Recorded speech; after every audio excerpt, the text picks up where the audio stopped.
शब्दों की ताकत बहुत बड़ी है। हम कई बार कई लोगों को कुछ ऐसी बातें कह देते हैं कि वो अंदर तक टूट जाते हैं, और हम कई बार कई लोगों को कुछ ऐसी बातें कह देते हैं कि वो माउंट एवरेस्ट तक चढ़ जाते हैं। हाय, मैं हूँ अस्मिता, और आज मैं आपको थॉमस एडिसन के बचपन की एक कहानी सुनाऊंगी। थॉमस एडिसन जब स्कूल में पढ़ाई किया करते थे, जब वो छोटे बच्चे थे, एक दिन जब वो स्कूल से लौटकर आए, उन्होंने अपनी माँ को एक लेटर दिया और कहा, माँ, ये जो पेपर है ये मेरी टीचर ने आपको देने को कहा है। माँ ने वो पेपर खोला और पढ़ने लगी तो उनकी आंखें नम हो गई। उन्होंने थॉमस को गले लगा लिया।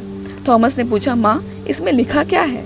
तो माँ उस लेटर को दोबारा से खोल करके जोर जोर से पढ़ने लगी और कहा कि इसमें लिखा है कि थॉमस एक जीनियस है, बहुत ही कमाल का बच्चा है, सुपर इंटेलिजेंट है, और इस बच्चे को हम अपनी स्कूल में नहीं पढ़ा सकते क्योंकि हमारे यहाँ पर इतने अच्छे टीचर्स ही नहीं हैं। हम एडवाइस देते हैं कि आप इस बच्चे को घर पर ही पढ़ाइए। उस दिन के बाद से थॉमस की माँ ने उन्हें घर में ही पढ़ाया। उन्होंने भी मन लगाकर पढ़ाई की, लगन से पढ़ाई की, और एक वक्त ऐसा आया कि थॉमस अमेरिका के सबसे बड़े इन्वेंटर, इनफैक्ट दुनिया के सबसे बड़े इन्वेंटर बन गए। बहुत सारे इन्वेंशन करके वो बड़े बिजनेसमैन बन गए। इन सब के बीच उनकी माँ का स्वर्गवास हो गया। एक दिन वो घर की साफ सफाई कर रहे थे तो उन्हें वो पेपर जो बचपन में उनकी टीचर ने उनकी माँ को देने के लिए दिया था, वो फोल्ड किया हुआ मिला। उन्होंने उस पेपर को खोला।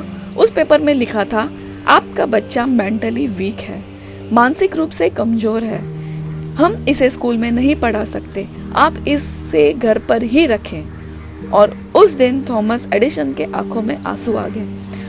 उन्हें लगा कि उनकी माँ ने कितना बड़ा काम किया।